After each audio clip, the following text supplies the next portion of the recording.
Hi, welcome to the next episode of Triggers in Spiritual Medicine. I am your host, Laura Bonetzky-Joseph, where we have real talk. We address the elephant in the room to the growing sickness in our society, address the root issues, provide sustainable solutions.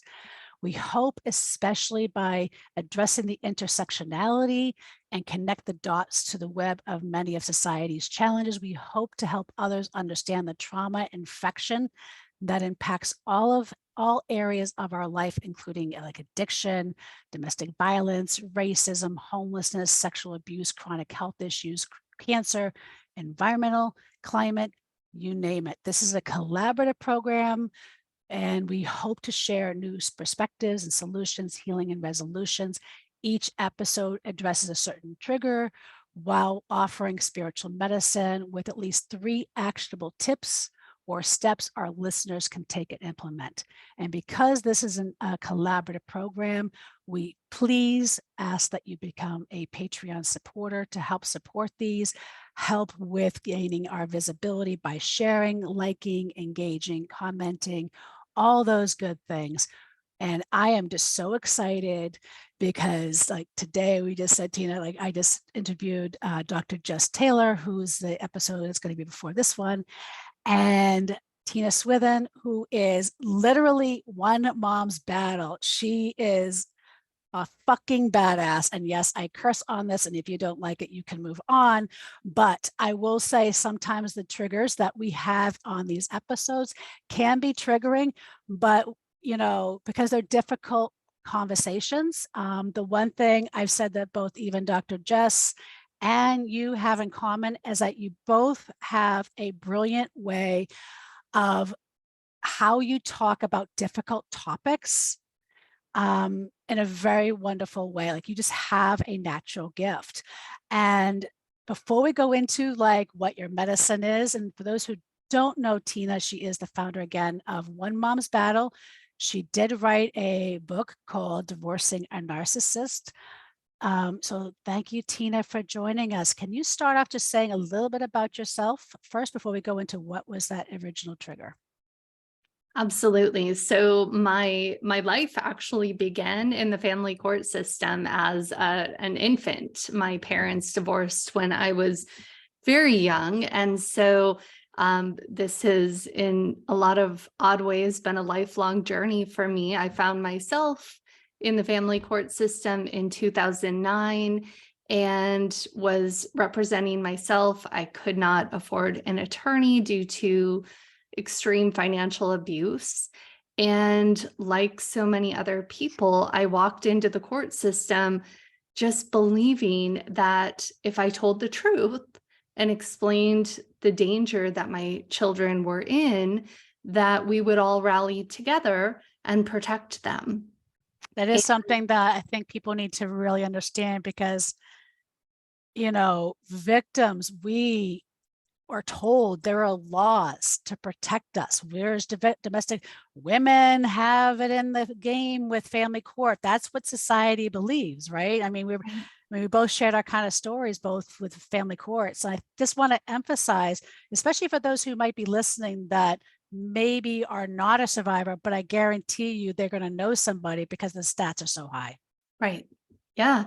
And, you know, I've said before, well, the family court system is a business, but if it were a business out marketing itself, the first tagline you think of is in the best interest of children. You know, that's what, you know, as a citizen, as a community member, as a mom, I just believed that that's what the family court system was there to do.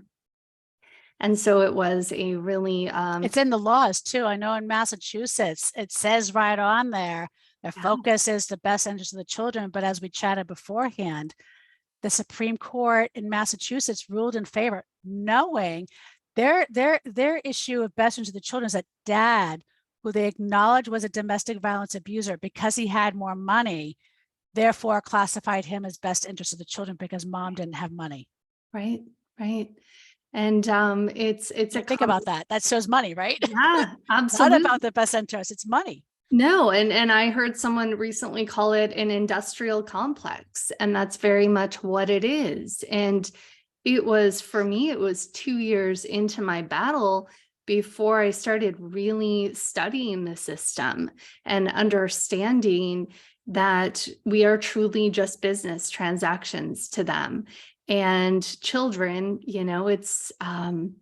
these are case numbers, and it's about dividing them like property or an investment account. And I've always said they're traded like a commodity traded on Wall Street. It's for the highest bidder and for whoever gains the most profit.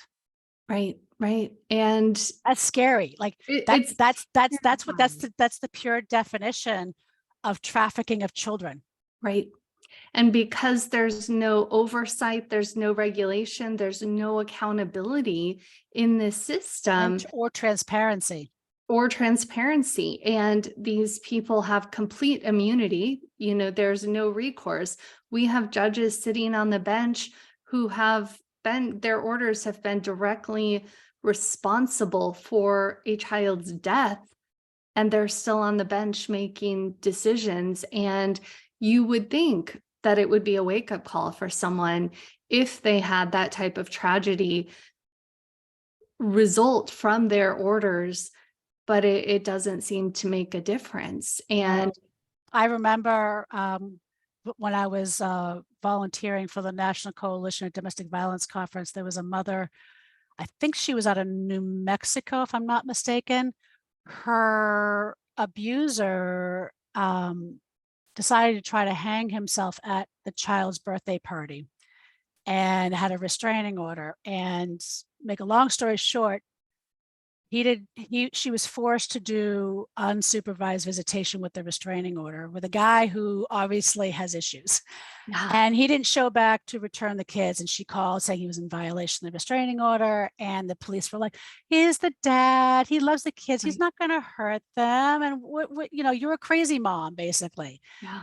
Called like 10, 12 times, kind of pissing off the police department. They started making threats on her. Didn't show up. He finally showed up at the police department with a gun in hand, basically suicide by cop.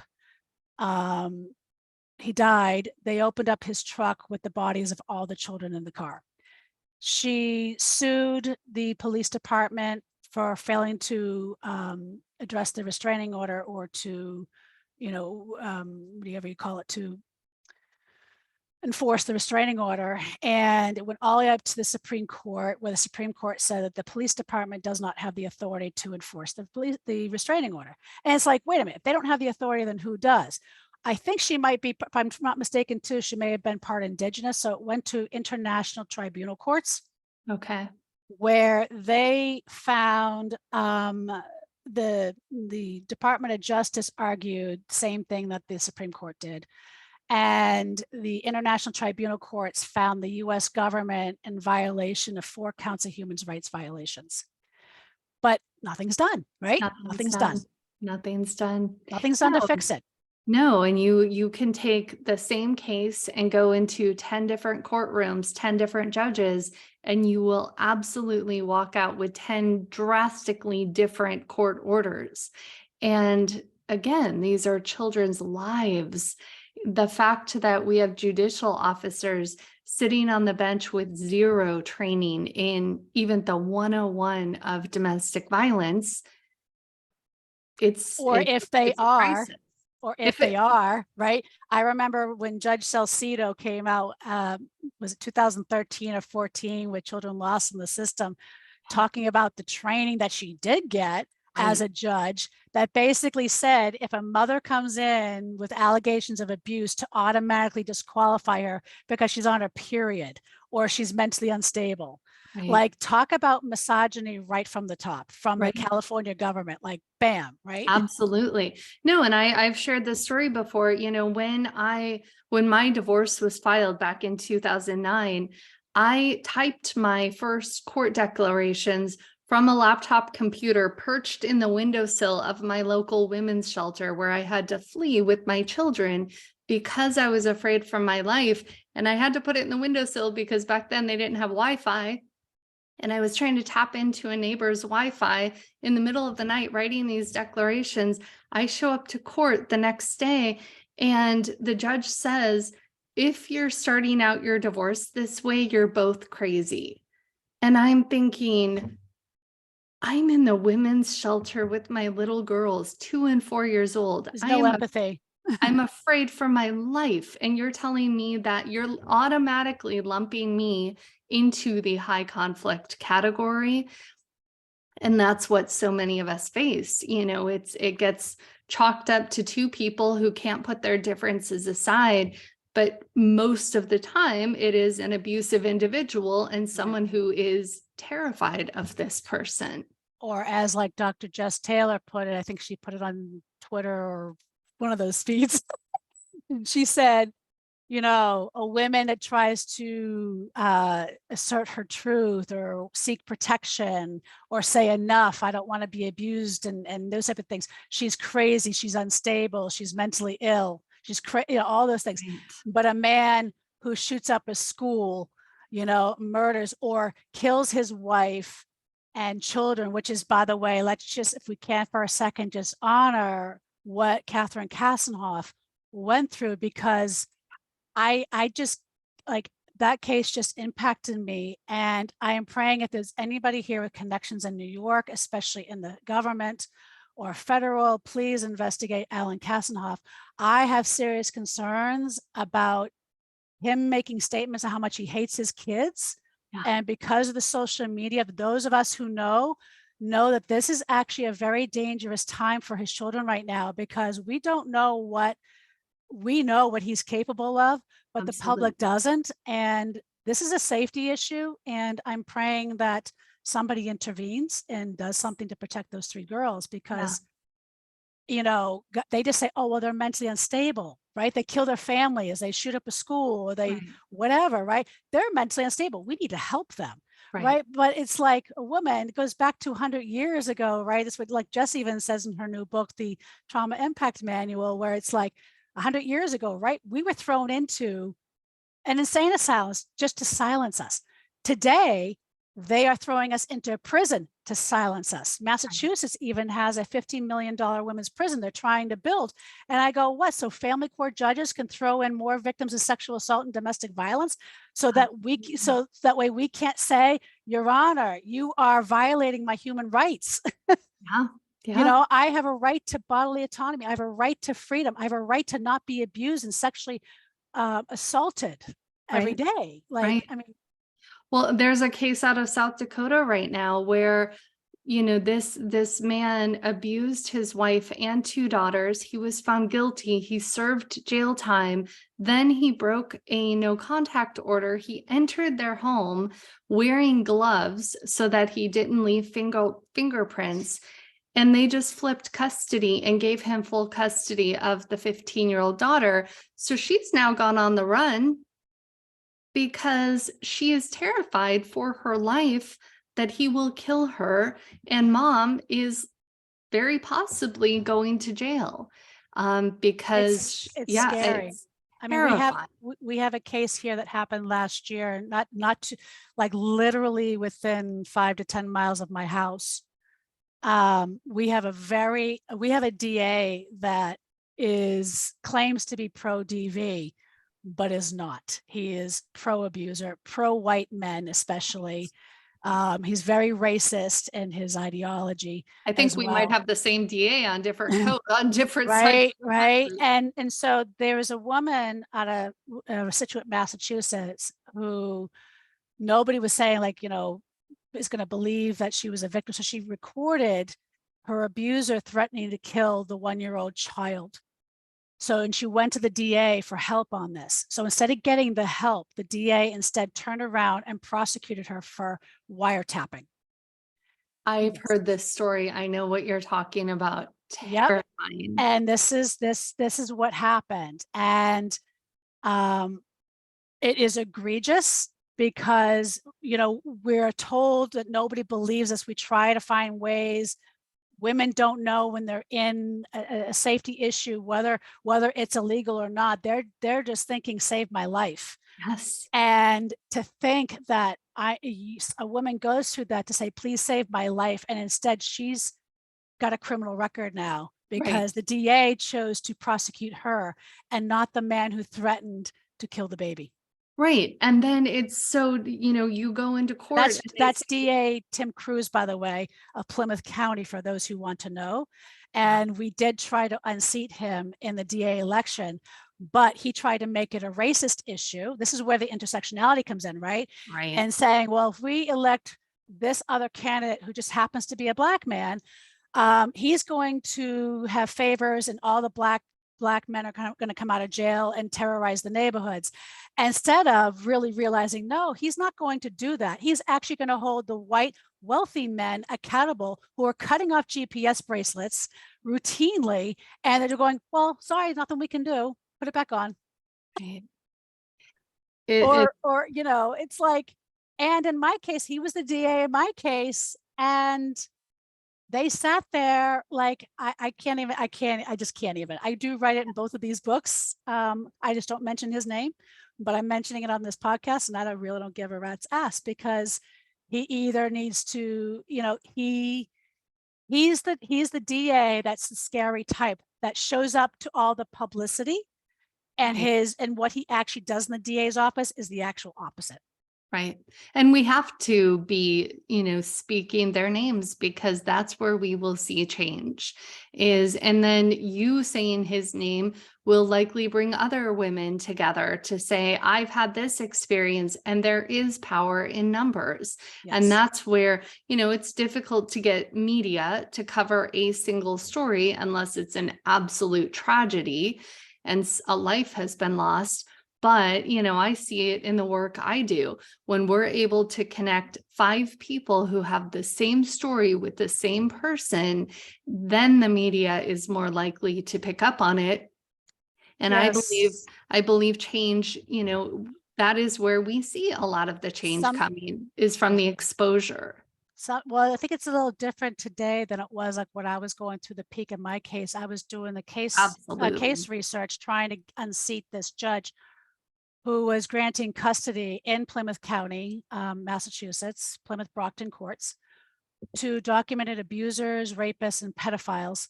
And at the time, I had only 13 cases. Somehow it attracted a 2020 reporter.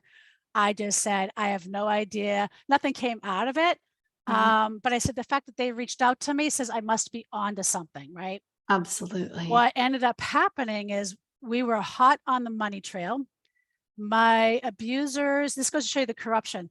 I tried to file a restraining order against my abuser's attorney because he called my employment harassing the dean and a few other things, and tried to access my employment records. I go, you're just a lawyer. Go just do it legally. Just do a subpoena. Why? Like why are you in person? Like, it's like crazy shit. Like, they get personally vested in but these I mean, cases. but you could easily just do a subpoena do tecum to get access to my employment records.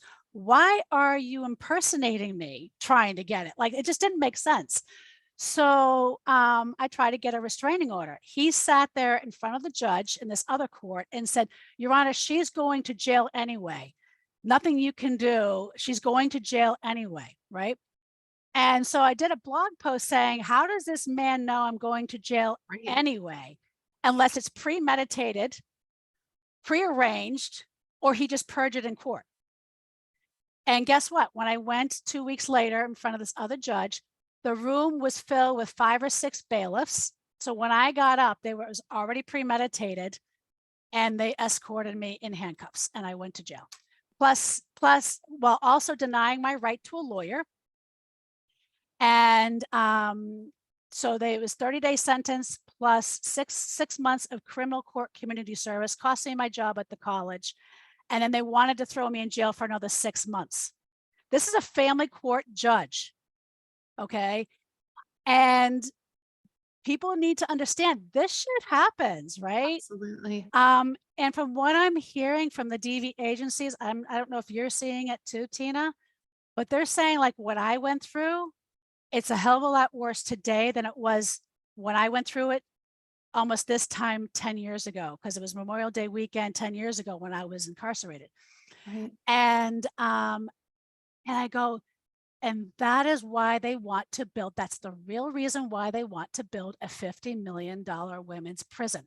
They're Yeah. saying it's because we need to update the facilities. No, No. this is like Handmaid's Tale. This is like what they did 100 years ago to women who said, I'm not taking your bullshit anymore. I'm not allowing you to abuse me anymore. I am not allowing you to take my power away. So what are you going to do? You're going to throw me in jail. Back then it was throw you in the insane asylum. Right. And you're right. 10 years ago, my case was 2009. I'm coming up on 14 years since I started. Had my case played out the exact same way in today's court system, I would not have my children. I know that as fact. And I still haven't seen my kids in 12 years. So, and my youngest is 19 I'm so and sorry. he still was fighting for child support, but still refused and admitted.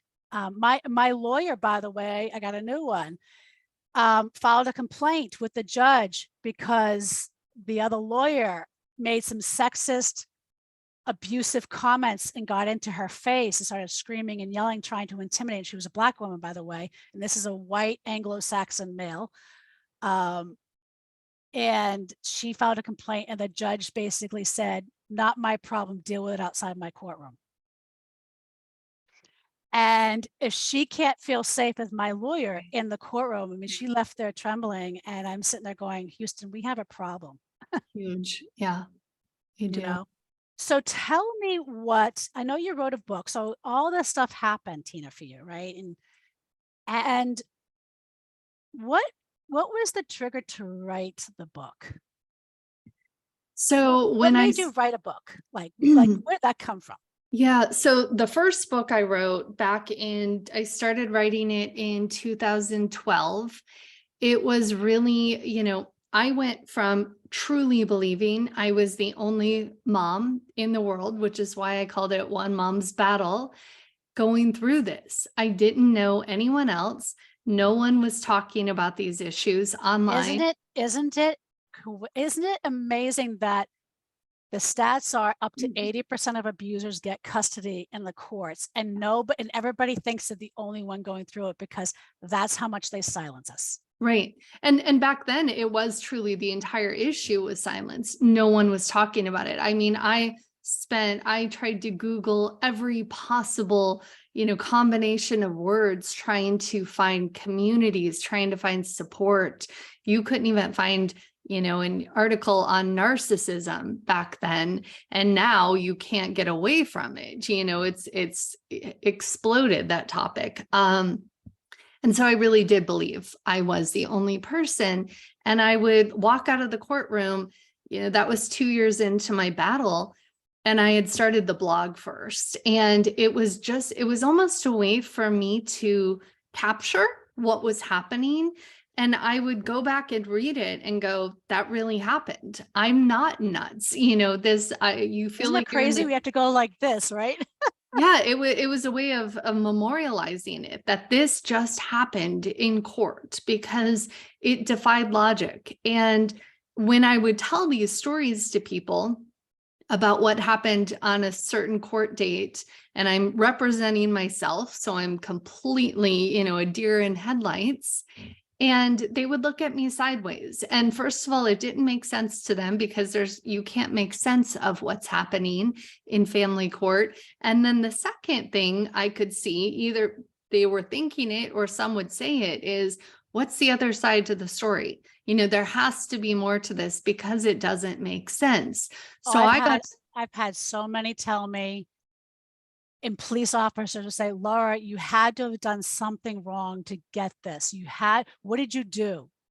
I mean, that was the natural public reaction, or people would hear and then all of a sudden no longer want to associate. It's insane. Right. No, and the catalyst for me starting the actual blog first was my dad. My dad, he just passed, but he lived in rural Tennessee. It's a different world back there. He would tell me, I would call him crying after court, and he'd say, you turn around, you march back into that courtroom, you tell the judge X, Y, and Z. And I would just get so frustrated. Dad, it doesn't work that way. And so I just said, I'm going to stop talking to everybody. It takes too much energy. So I started the blog, and then my blog was discovered by Christy Brinkley, the supermodel, because she was going through a very difficult divorce and child custody battle on the East Coast. And when she went on the Today Show and started, Matt Lauer, of all people, which now that has come full circle. Right. But I never watched TV, and I just remember having it on in the background as I was working and kind of hearing this interview taking place. And at one point she got choked up and almost, she started crying. And she said, Google the term divorcing a narcissist. And my blog exploded. I had 40,000 views overnight. And then Christy's assistant invited me to come down to Los Angeles and to meet with her. And that was at the point where I realized, she was having so many women reach out to her. And she said, there are no resources. And she started promoting my blog to people. And then after meeting with her and realizing that I wasn't alone and that this was the story of so many others, I started writing my first book and published it at the end of 2012. And then I've gone on to write a total of 4 other books. One of them is a children's book. So wow. I often refer to myself as the accidental author and an advocate, because it wasn't a path I set out on saying, this is what I'm going to. Is it ever? Is it really ever? I mean, Probably not. No, I mean, I if you would have asked me 10, 15, 20 years ago, Laura, would you be doing healing work? Would you be doing trauma work? Would you be doing a podcast and writing books? I'd be like, fuck you. What do you want? Crack? Right. Right. Like, seriously. And now it's like, wow, and I guess that's where, I also say, like, that's how we can turn our triggers into a power. Right. And how can we use our medicine, which is why, like, triggers in spiritual medicine, I think people have the misunderstanding, like, what spiritual medicine is. Sometimes spiritual it's not religious, right? Spiritual medicine for you was your ability to write, was your ability to put thought on paper, was your ability to communicate in a way that people were like, yes, I get it. I can feel her. She's speaking my truth. She's speaking that Right. This is me, right? That was your medicine. It was. And some of the things that I've shared that have been the most, well received and have gone, and really reached a lot of people on social media are those things that I type out when I am just so angry about something that has happened. And that is where I channel it. And sometimes I put something out there and I wonder, am I going to regret this the next day because I just kind of unleashed? But those are the messages that people seem to really appreciate and connect with and say, thank you. That's exactly how I was feeling. And you were able to articulate it for me. And I think that's the key, because we know as survivors, there are a lot of survivors that have so much, we talk about the intersectionality, right? Not just the trauma, right? But they have their own inner misogyny, their own inner patriarchal conditioning that prevents them from actually being seen, from being heard, from being listened to. Right. And it's sad. It's like, because we have to unpack all these layers, right? Yes. And I always say, for the first 35 years of my life, I walked around whispering.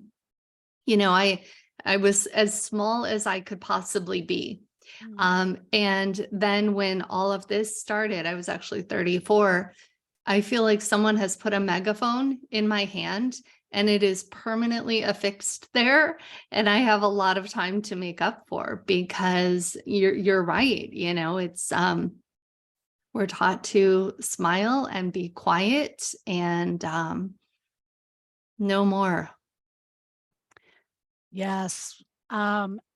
I know that lately your platform has shifted quite a bit towards the parental alienation industry and reunification camps. Right. Can you speak about what made you, I mean, we all know it's toxic, but what Right. made you, because what I have watched unfold watching you is I feel like you've become like the spokesperson against it, like you've become, Right. and I know you've been targeted by other Hollywood elites and all those other things I know you've shared, but what made you decide to not only just take your story, what you went through, but now up it into a whole nother other paradigm? So it's always been part of what I do. Mhm. And it's personal because that was the accusation that my ex lodged against me.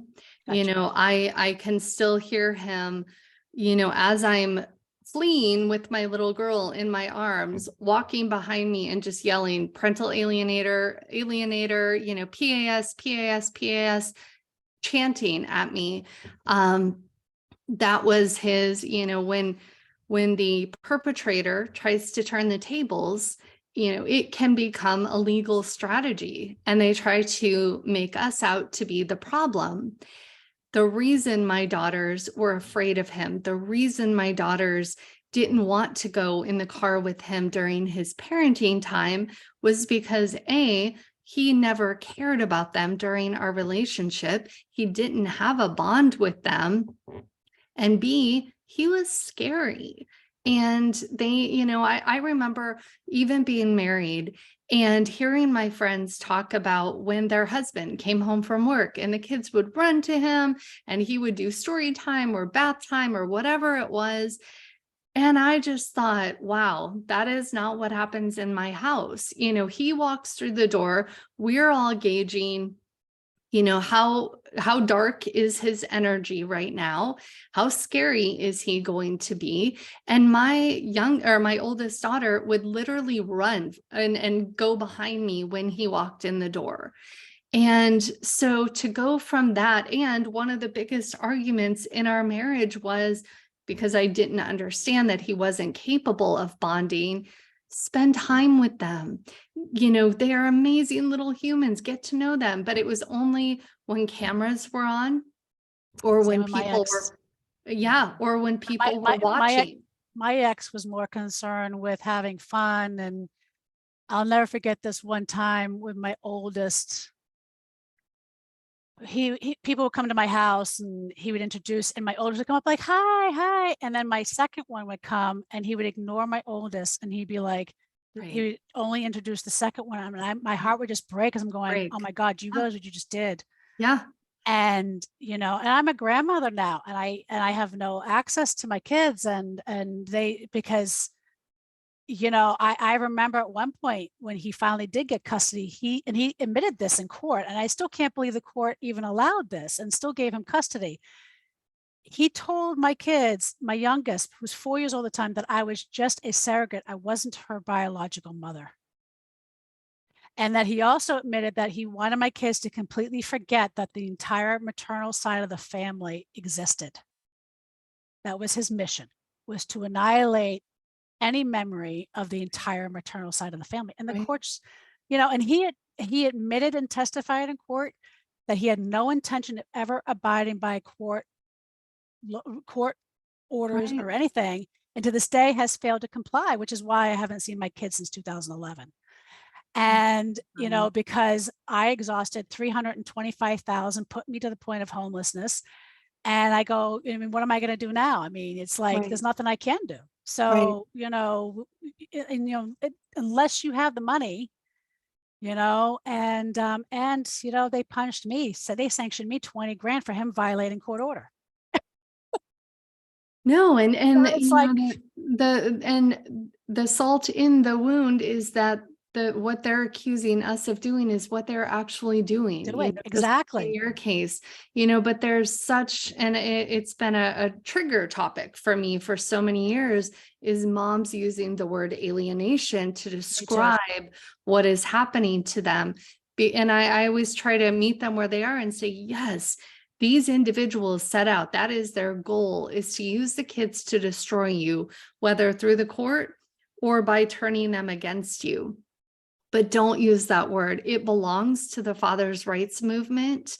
The roots of that is dark and disturbing. And so I try to educate people, use patterns of behavior, tell what he is doing, but don't use that word to describe it.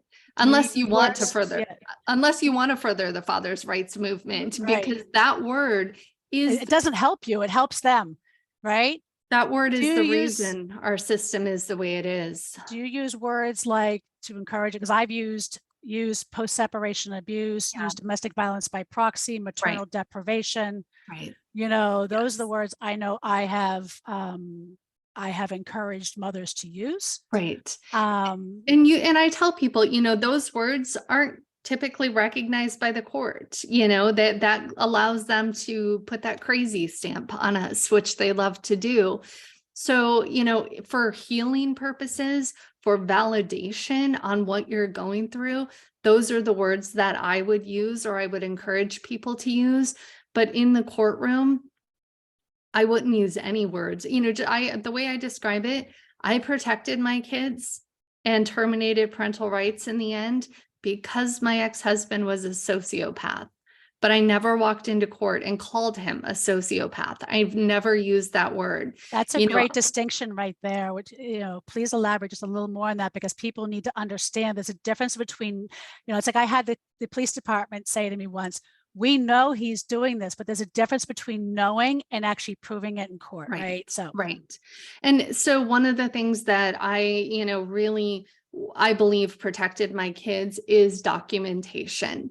I had a friend very early on who's actually in law enforcement. She said, document everything. And sometimes that felt like it was in vain. I would get frustrated. Nobody's could be exhausted too. Why am I doing this? Nobody's reading it. And so if you look back at my documentation, there may be 3 months of time where I didn't write a single thing. It wasn't because he was being wonderful to the kids. It was because I was trying to find my oxygen mask to continue.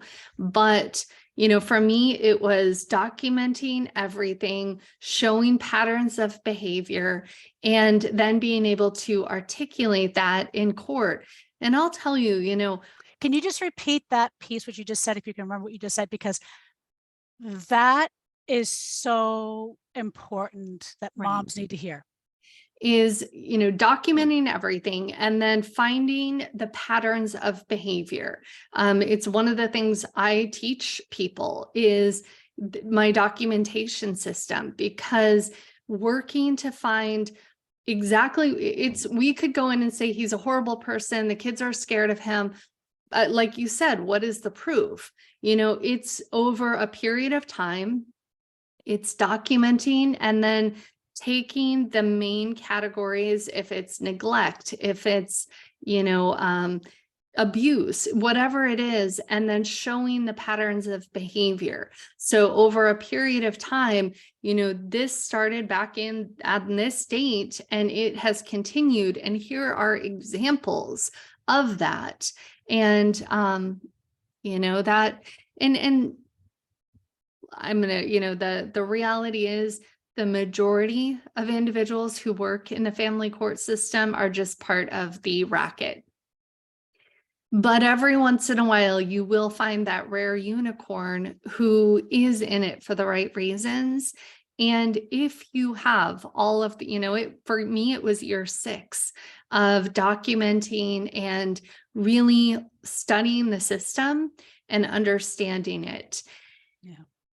And operating from a place of strategy, which is hard to do when you are in survival mode and traumatized. You know, what I went through post-separation was way worse than the abuse I suffered during the relationship. I think a lot of us will say that as well. Yeah. I didn't even develop complex PTSD until I met the family court system.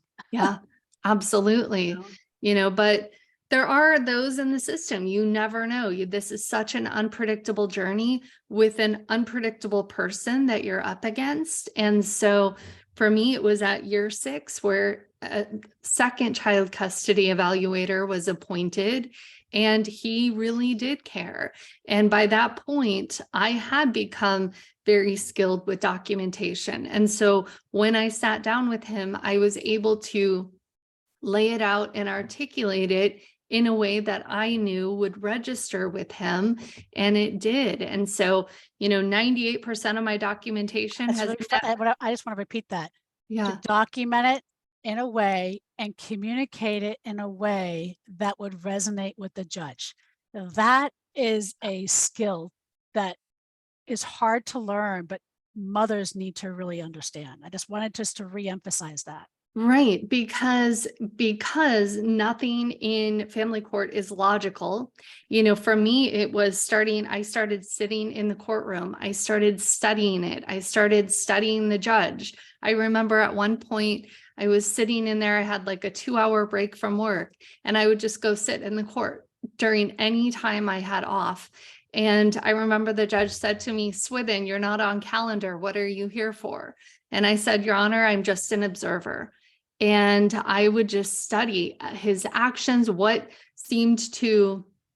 he cared about, what he didn't care about, what annoyed him.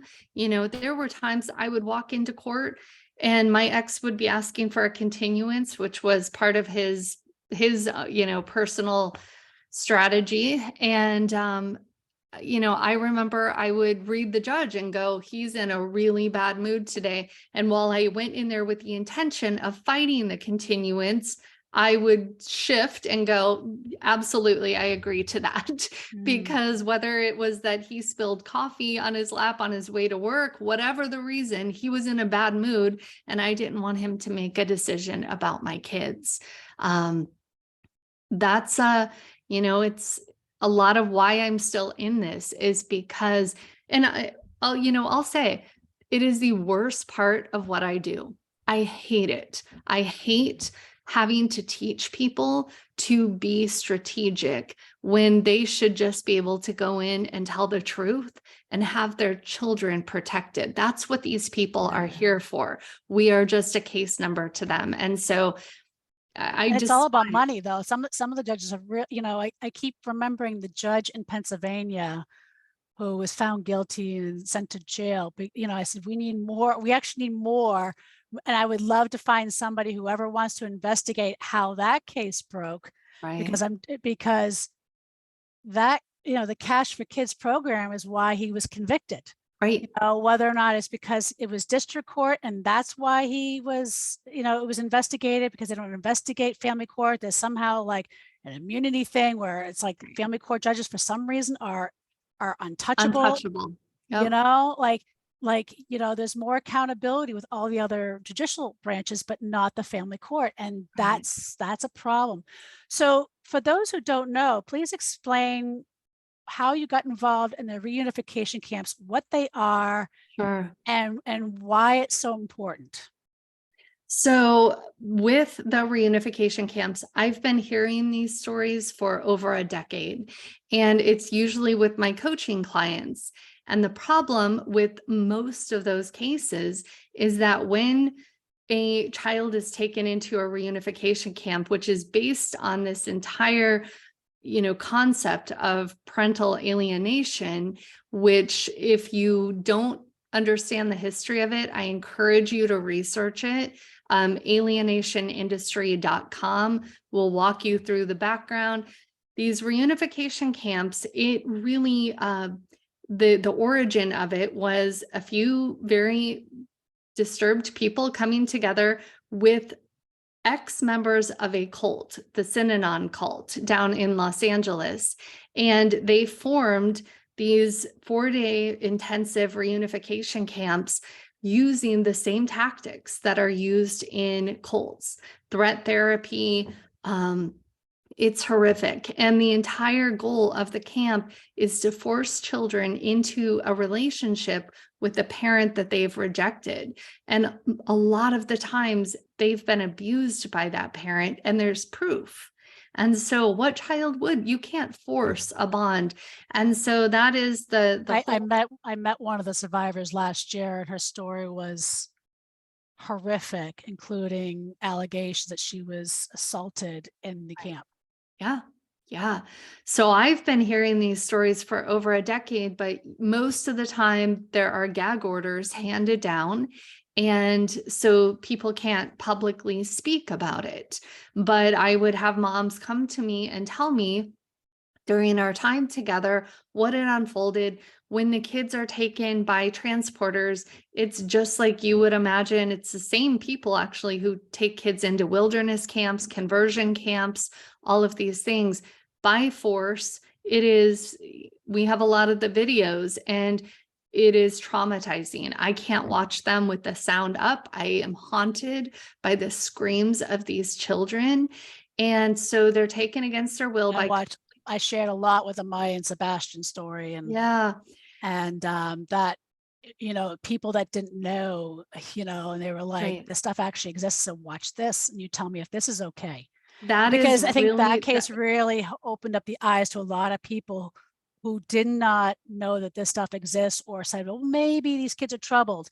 And right. so you tell me if this child is troubled. Right. That was the turning point. So I've been watching these cases for so many years, and you start to feel like, how do I get this out without sounding like I'm unstable? Because it doesn't make sense, and people can't grasp that this is really happening. And so in October of 2022, I came home from dinner one night with my husband, and I opened Instagram and realized I had been tagged a bunch of times by Maya Ling in Santa Cruz, California, and she was begging for help.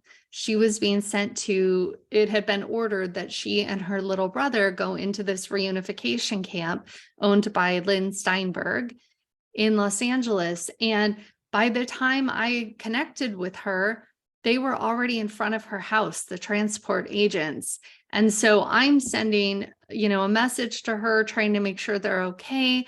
And they were coerced into going outside by the police.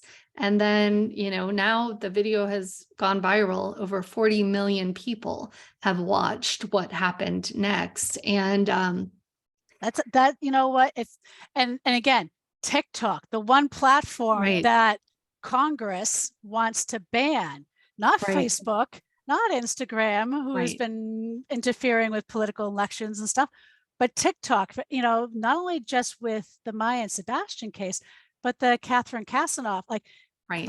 like TikTok has become the platform where victims actually have a voice. Absolutely. It's hard, it's gutting to watch these videos, but I'm so grateful for TikTok and for what it's done.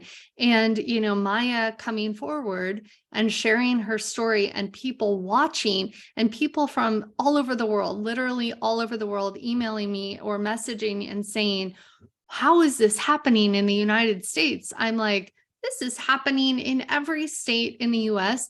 It is happening in most countries.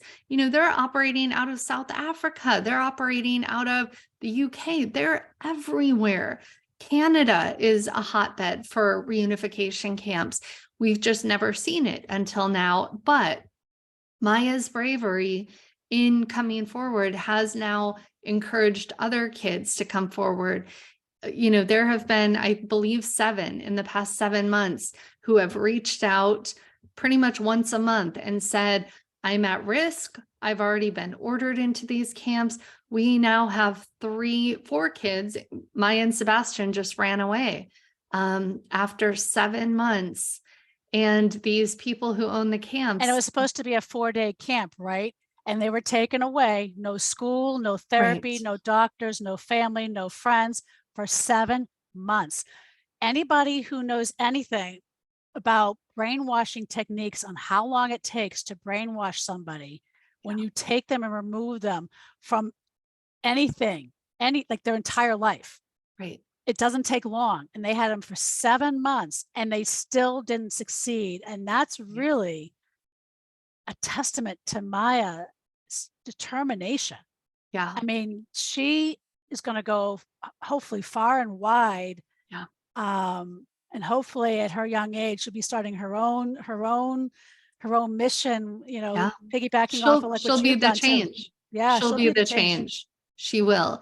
So now that the whole world has literally, got a glimpse into what this is, it has shifted, and we have, people coming forward and saying, let's amplify this message. It's so important. And moms in the system who are terrified that this is going to be their child. And I wish I could tell them, no, this is an isolated situation. It's not. No. And so we're working to shame the judges. We're doing a judicial wall of shame. We're putting it out there. Judges who are sending kids into these camps. We have journalists, Olivia Gentile, Hannah Dreyfus, who is exposing this. There's a documentary in the works right now about the alienation industry and reunification camps. And we're in the process of, there's going to be a class action lawsuit filed very shortly. Oh, good. I was going to say, and where's the FBI on all this? Because I've learned that the FBI won't investigate any family court stuff unless there's money involved. Right. So that's in progress as well. So okay. There's a lot of, we're really hitting it from every angle. I had made this big announcement back in October that I'm dealing with health issues and that I'm going to be stepping back. And then Maya came out in October, and my world has exploded in advocacy. I am forever grateful to Maya for using what she's been through to help educate the world. And she's doing it daily. I wake up and there's new messages that she's posted on Instagram. But you know what, Tina? If she didn't see you in the way you communicate, I think this is where talking about bridging generations. Right. Because you're, when we look at your story, your triggers and how you turned your triggers into a power, and then now it's the medicine that is dismantling everything around us. And you're still standing here so calmly, so posed, still able to communicate what needs to be done, how it needs to be done. And this is the way to do it. And is astonishing, Tina. Like, I don't know people who don't know what it takes to, one, be a survivor, two, address what needs to be addressed while dealing with your own triggers, and then using those triggers to a power, and still do it in the way that you're able to communicate difficult topics in such a convincing, methodical way is definitely not only medicine, but a power to be reckoned with. Thank you. I appreciate that. Sometimes we just need to be acknowledged, because this road, we both know, can be very lonely sometimes. Yeah. It can be very challenging. It can be difficult because the retaliation, even from other survivors, from abusers, from the system. I mean, I was thrown in jail to silence me because we were trying to they used me and my children as punishment for me trying to get a judge removed who was granting custody to a documented pedophile and others. And I just keep saying, if I have to take this hit, it better be for something good and big. Mm-hmm. It's one of the reasons why I'm able to, the work is hard. It's as you know, you're trauma immersed every single day.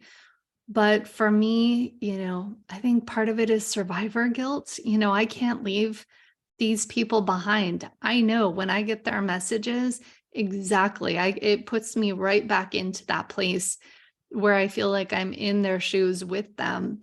And I think in some ways I've become the person I needed back then. To feel heard, to feel validated, to have someone tell you, you're not crazy. This system it's doing exactly what it was designed to do. It is an industrial complex. It is or as I like to say, it's what did I say earlier? It's a commodity. We are commodity, especially women and children. For the most part, because there are female abusers. It's not to dismiss that fathers can't be abused too, but it's just the numbers are skewed. I just want to Research clarify. shows, I Yes. mean, research Yeah. shows that it's women who are, for anyone who hasn't seen Joan Meyer's research Yeah. out of the National Family Violence Law Center, research shows, I wish I had the numbers. I know in Massachusetts, it's up to 80% of victims of domestic violence. And even in my research, out of the cases I had, for every 20 women, it was one man. Yeah. And that was just one, and it happened to be a man I knew. But with this one judge, it was 100% mothers being persecuted. Right. 100%, not one man. Right. If anything else, the men are the ones that are getting they're cutting their GPS bracelets off, and they're going, no big deal, Right. put it back on, and that's a problem. So Yeah. it's really, I haven't seen one male case yet in the last 5 years in Massachusetts, put it that way. It's been 100% mothers and women. Right. Right. Can you share 3 things that either action steps or tips that people can do today that you feel is most important that needs to be done, that people can do today? Get involved in legislative efforts to make changes to this system. With Caden's law passing with the Violence Against Women Act in 2022, it was the first time that the federal government has recognized that we have a crisis in the court system. That is huge, and we have to take advantage of that opportunity. It has passed at a federal level, Caden's law, but now the work is actually getting it in state by state and getting these laws passed. It just passed in Colorado. That was the first state in the US to adopt Caden's law. There's federal money available for states who do this. To get involved in efforts in your state. They may already be underway. Here in California, we are halfway through the process. It's called Peaky's Law here in California. And but it's modeled after Caden's law at the federal level. Nationalsafeparents.org is the advocacy hub. All of the top advocates in the country have come together under one umbrella. Please join us. Please get involved in passing this in your state. Number 2, the reality is, just like when I walked into the family court system in 2009 and you walked in, our community members, we were so naive believing that they just protect kids. Our community members need to know what's happening in family court. So a few years ago, I created Family Court Awareness Month, and that's every November. We are just about to start kicking off efforts for this year, reaching out to your mayor, reaching out to your city council members, and getting this on their agenda and getting a proclamation, a resolution, a declaration from them to designate November as Family Court Awareness Month in your community. It's a way that we can start the conversation and educate people.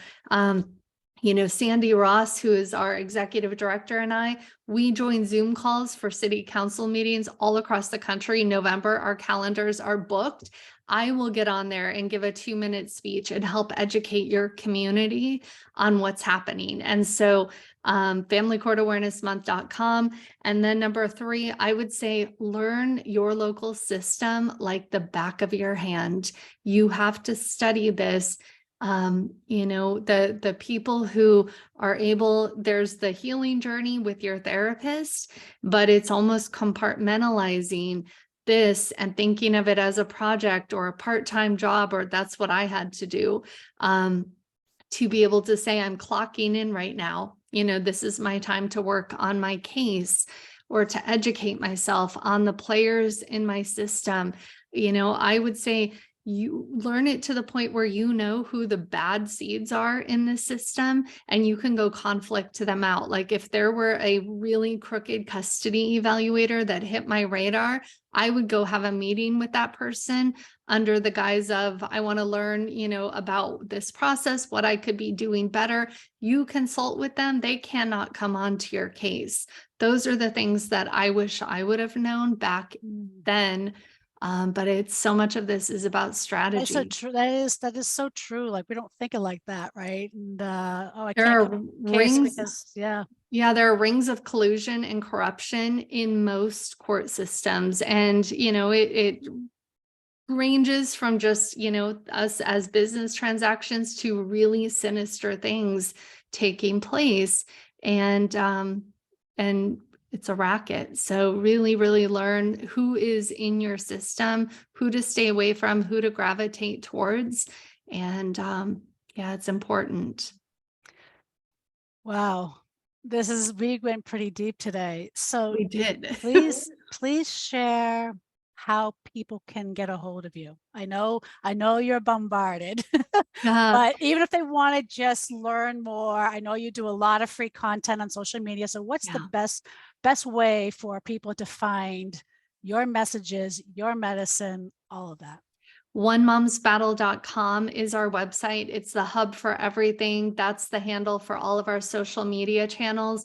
On One Mom's Battle, you can connect with a coach that has trained under me to help guide you through this, because I'm not taking new clients, but I have a lot of, like you said, online content that's free, online courses on the website.